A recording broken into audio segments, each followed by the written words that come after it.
మాదిరెడ్డి సులోచన గారు రచించిన ఒక చక్కటి కథ విందామండి. కూతురు నిదురపోతే క్రాంతి వడగళ్ళ వాన వెలిసినంత ప్రశాంతత ఫీలవుతుంది. బేబీకి 2 ఏళ్లు.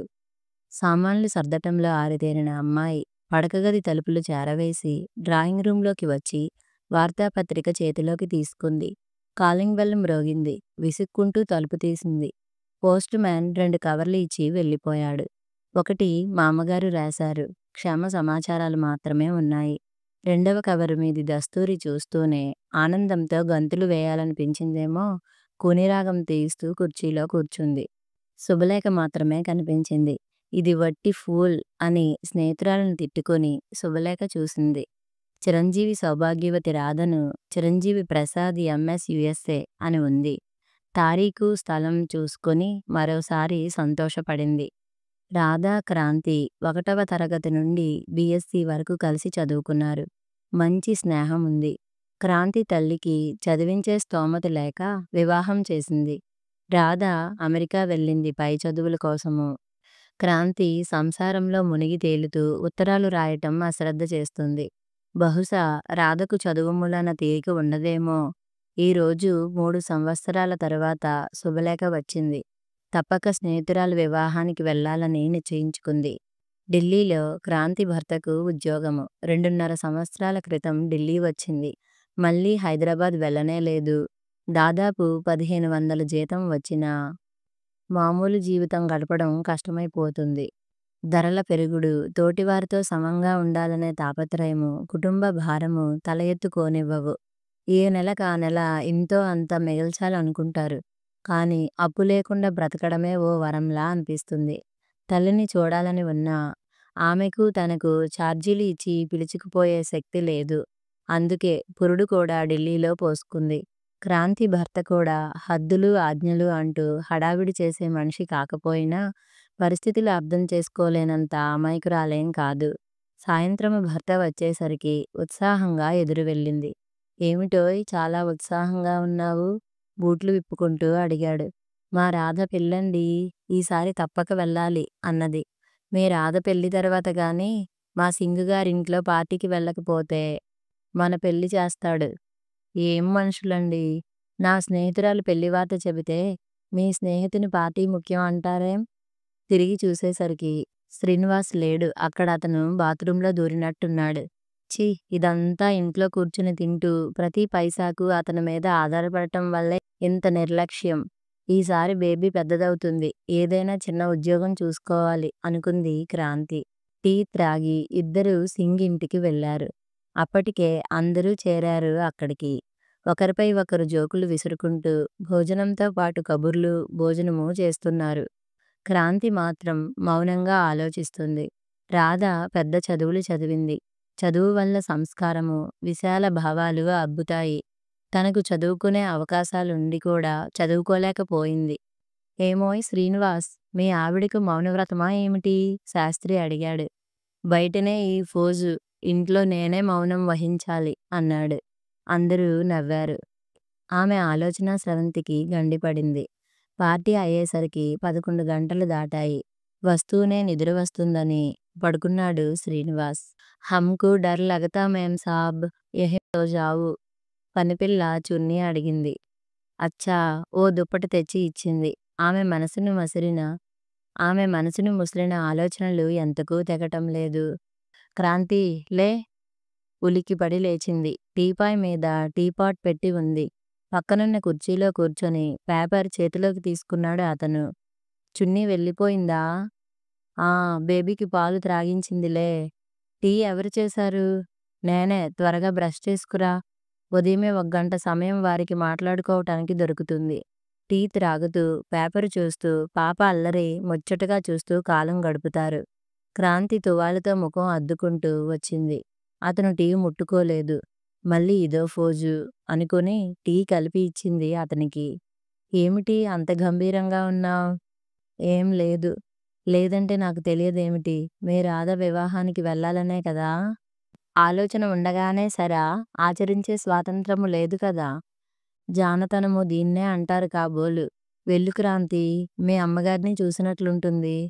మీరు హృదయపూర్వకంగా చెప్పటం లేదు. నా మనసులో ఉన్న మాటే చెబితే మళ్ళీ కోపం వస్తుంది ఎందుకులే. ఇదే కాబోలు పెద్దరికమంటే. నా సలహా ఏమిటంటే, హాయిగా ఓ చక్కని బహుమతి గ్రీటింగ్స్ పంపు. చాల్లేండి. దానికి అమెరికాలో మనమిచ్చే వస్తువులే తక్కువయ్యాయి. మీరు మనుష్యుల్ని చులకనగా చూడటం మానివేయాలి. మీ కట్న కానుకల కోసం కార్డ్ పంపలేదు. బహుమతి కోసం బీదలు కూడా పంపరు. ఆ సంగతి తెలుసుకో. స్నేహాలు విలువలు మారుతుంటాయి అని లేచి వెళ్ళాడు. ఛీ! బీఎస్సీ పాసై వంటింట్లో పడి ఉండటం వల్లే కదా అతనికి చులకన. క్రింది పదవి కొరుకుతూ అతనిపై పళ్ళు నూరింది. సాయంత్రము వచ్చి రూ. 500 ఆమె చేతికిచ్చాడు. ఎందుకు? ఎందుకేమిటి? పెళ్ళికి వెడతానన్నావుగా! చార్జీలకు, బహుమతికి అన్నింటికీ. నాకేం వద్దు. అలక చాల్లేవోయ్! రిజర్వేషన్ చేయించనా? హ్మ్. అన్నది ఏం కొనాలో అని ఆలోచిస్తూ. అతను వెళ్ళిపోగానే పక్కింటి పంజాబీ అమ్మాయితో బజారుకి వెళ్ళింది. ఓ 2 గంటలు గాలించి అందమైన తాజ్‌మహల్ బొమ్మ కొన్నది. రూ. 100 చెల్లించింది. పాపకో గౌను కొని ఇంటికి వచ్చింది. ఎలాగో 100 పెట్టావు. మరో 50 పెట్టి ఉంగరమో వెండి గ్లాసులో కొనవద్దా? మీవన్నీ పాత చింతకాయ భావాలు. విదేశాలలో ఉండేవారికి అలంకార వస్తువులంటే చాలా ప్రీతి. మనము రెంటికి చెడ్డవారమవుతున్నాము. విదేశీయుల ఆచారాలను పాటించలేము అన్నాడు. ఆ తర్వాత తాజ్‌మహల్ బొమ్మ చుట్టూ పత్తి ఒత్తుగా పెట్టి పగిలిపోకుండా ప్యాక్ చేశాడు. 4 రోజుల తర్వాత భార్యాబిడ్డల్ని బండి ఎక్కించాడు శ్రీనివాస్. త్వరగా వచ్చేస్తావు కదూ అన్నాడు. అతనికి ఒంటరిగా ఉండాలంటే దిగులుగా ఉంది. క్రాంతి హృదయంలో దిగులుగా ఉన్న స్నేహితురాలిని, తల్లిని చూస్తానన్న సంతోషంతో దిగులు వ్యక్తం చేయలేకపోయింది. రాధను చూసిన క్రాంతి మనస్సు ఉప్పొంగిపోయింది. రాధీ అంటూ కౌగిలించుకుంది. అసలే పచ్చని రాధి మరీ రంగు తేలి గులాబీ పువ్వులా కనిపించింది. నువ్వేం మారలేదే క్రాంతీ అన్నది నవ్వుతూ. ఇద్దరూ కాసేపు మాటలు రానట్టు కూర్చున్నారు. అమ్మా ఇదీ బేబీ వెళ్ళి బల్లమీద యాష్‌ట్రే తెచ్చింది. ఇది మీ ఫస్ట్ ఇష్యూనా? అవునే. బేబీ ఆంటీకి హల్లో చెప్పు. బేబీ ముద్దుగా హల్లో అంటూ చెయ్యి చాపింది. ఆ చెయ్యి అందుకొని నొక్కి వదిలింది రాధ. అమెరికాలో అయితే కనీసం 5, 6 ఏళ్ళు లైఫ్ ఎంజాయ్ చేస్తారే. ఫ్యామిలీ ప్లానింగ్ ప్రతి ఒక్కరూ పాటిస్తారు.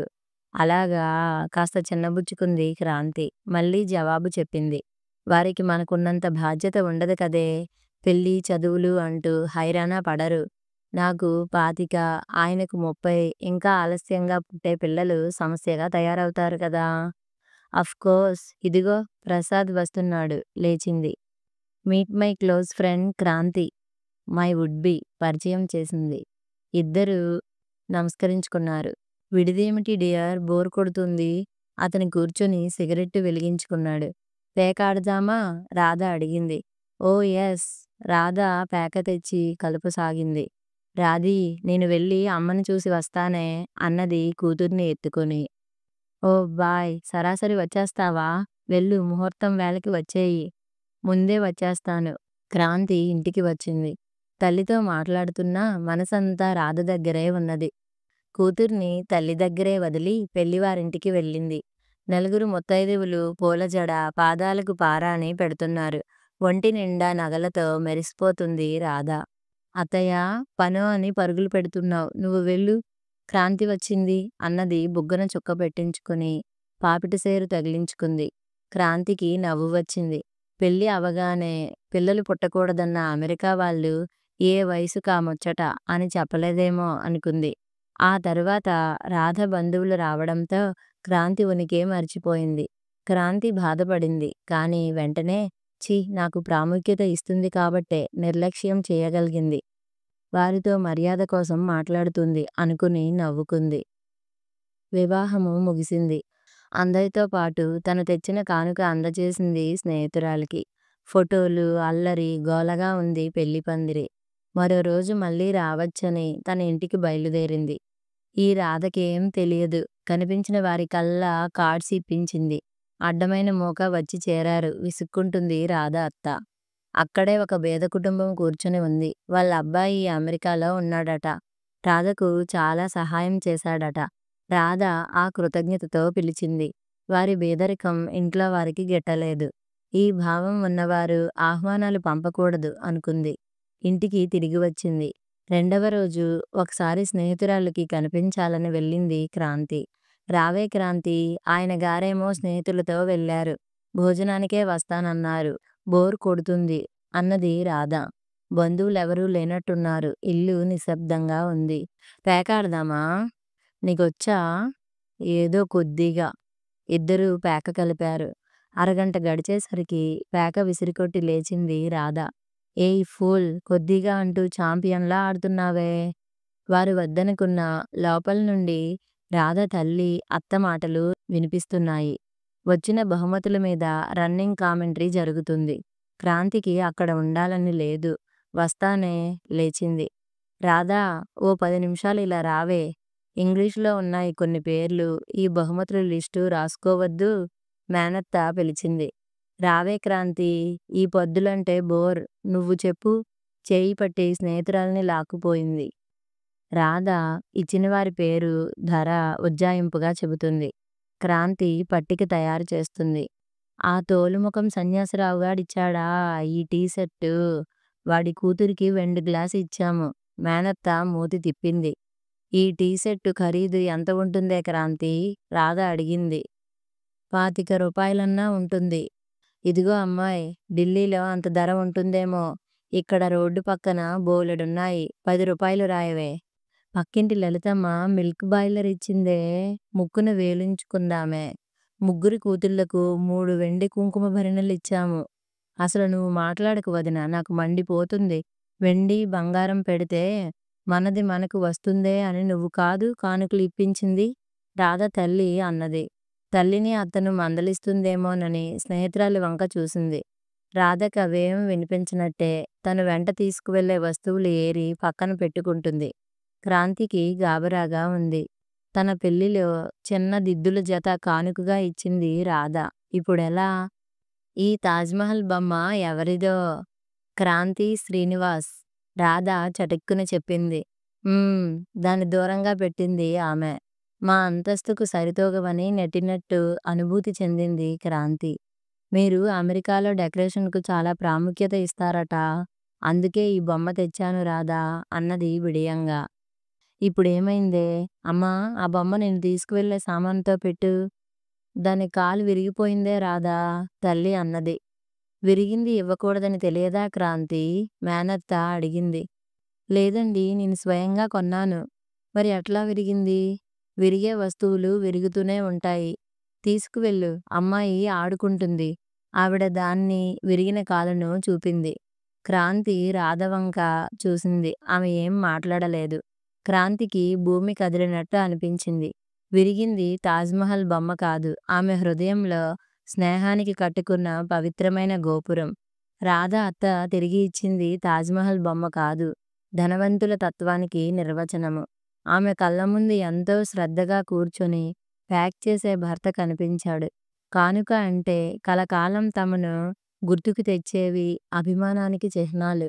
కానీ అవి వ్యాపార సరళిలోకి దిగాయి. సగటు గంటకు ఒకరు అమెరికా వెడుతున్నారు. వేష భాషలు మారినా మారనిది ఇరుకైన హృదయమేనేమో. సంస్కారము, సహృదయత లేని చదువులు ఎందుకో కానుకకు విలువ కట్టారు. కానీ తన అంత దూరం నుండి వచ్చిన ప్రేమానురాగాలకు విలువ కట్టగలరా? భర్త అపురూపంగా ప్యాక్ చేసిన బొమ్మను పట్టుకుంది. ఉండనీయవే, నీకున్నది తెచ్చావు. విరిగిపోయిన వస్తువులు కానుకలుగా తగవు. చటుక్కున తన చేతికి ఉన్న నీలంపొడి ఉంగరం తీసి రాధ చేతికి పెట్టింది. ఇప్పుడు ఇది ఎందుకే? నా గుర్తు ఏదైనా నీ దగ్గరుండాలి. బలవంతంగా కన్నీరు అదిమి పట్టింది. అమ్మా చూడే. అత్తా తల్లి ముఖాలు వికసించాయి. వారి శ్రమకు ఫలితం దక్కిందన్న ఉత్సాహము ముఖంలో కనిపించింది. వస్తానే, బేబీ లేచి ఉంటుంది. ఉండమ్మ వెళ్దువుగాని, ప్రసాద్ రాగానే వడ్డించేస్తాను. నీ కూతురు అరిగిపోదులే. ఆ ఆప్యాయత వెగటుగా కనిపించింది. అమ్మ దగ్గర చేరిక లేదు దానికి. వస్తాను. గబగబా బయటికి వచ్చింది. కళ్ళు ఒత్తుకుని రిక్షా మాట్లాడుకుంది. తల్లి బేబీని ఎత్తుకుని తిరుగుతుంది వరండాలో. వచ్చావా క్రాంతి? నీ కూతురు నన్ను 7 చెరువుల నీళ్లు త్రాగిస్తుందే అమ్మా. తీసుకువెళ్ళిన కానుక మళ్ళీ తెచ్చావేమే? అన్నది బేబీనిచ్చి కానుక అందుకుంటూ. అమ్మా, ప్యాకేజ్ అదే. అది తాజ్మహల్ బొమ్మ. విరిగిందంట. బేబీకిచ్చేసింది రాధ.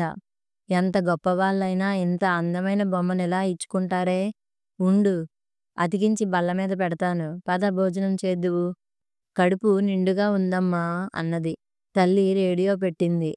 బాలసరస్వతి కంఠము తీయగా మధురంగా వినిపిస్తుంది. సృష్టిలో తీయనిది స్నేహమేనోయి. చటుక్కున రేడియో ఆపింది.